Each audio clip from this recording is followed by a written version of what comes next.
क्या बकौल हजरत अबू अनीस बरकत अली लुधियानवी दुनिया के फैसले पाकिस्तान की हां और ना से होंगे? क्या उसका वक्त आ चुका है? 22 मार्च 2026 जब पाकिस्तान की फौजी क़यादत ने दुनिया की दो बड़ी ताकतों के दरमियान सालसी का एक ऐसा तारीखी किरदार अदा किया जिसने पूरी दुनिया को वर्ताए हैरत में डाल दिया, लेकिन इस मकाम तक पहुंचने के लिए एक तवील सिफारती सफर तय करना पड़ा है। जंग शुरू होने के बाद से मुतअद्दिद ममालिक ने अमेरिका और ईरान के दरमियान सालसी की कोशिशें की और उन कोशिशों के मराकज बार बार बदलते रहे। कतर रिवायती तौर पर अमेरिका और ईरान के दरमियान मुज़ाकरात का मरकज रहा है। दोहा में माजी में मुतअद्दिद बार ईरान और अमेरिका के दरमियान बेलवास्ता और बराह रास्त मुज़ाकरात हो चुके हैं, और कतर का अमेरिका के साथ गहरा फौजी ताउन भी है, जहां अमेरिकी फ़ज़ाइया का सबसे बड़ा अड्डा मौजूद है, और साथ ही ईरान के साथ कतर के भी काम करने के ताल्लुकात हैं। मौजूदा जंग में खराब हो गए, इसीलिए जंग के इब्तदाई दिनों में कतर को ही मुज़ाकरात के मरकज के तौर पर देखा जाता था। फिर इस्तांबुल को देखा जाने लगा, फिर ओमान को देखा जाने लगा। लेकिन जैसे जैसे जंग बढ़ती गई और ईरान ने खलीजी ममालिक में अमरीकी अड्डों को निशाना बनाना शुरू किया, तो कतर की पोजीशन भी मुश्किल हुई।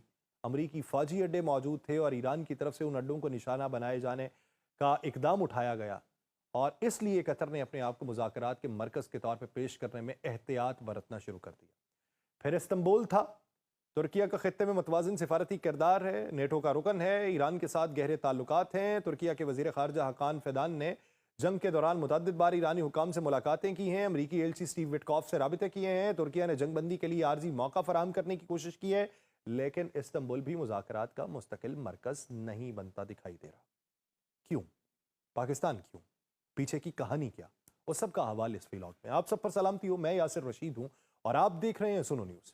नाज़रीन, तुर्किया के शाम और कुर्दिस्तान के मामलात पर ईरान के साथ इख्तलाफात हैं, और तुर्किया की तरफ से इजराइल के खिलाफ सख्त मौक़िफ़ इख्तियार किए जाने के बायस अमेरिका के लिए तुर्किया को मुज़ाकरात का मकाम बनाना मुश्किल है। उसके बाद ओमान है।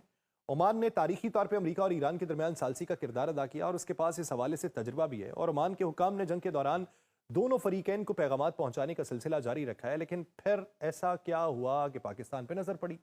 इसके पीछे कई अहम वजूहात है। पहली वजह यह कि पाकिस्तान वाहिद मुल्क है जिसके अमेरिका और ईरान दोनों के साथ काम करने वाले ताल्लुकात हैं। साथ ही वो उन चंद ममालिक में से है जिन पर ईरान ने हमले नहीं किए।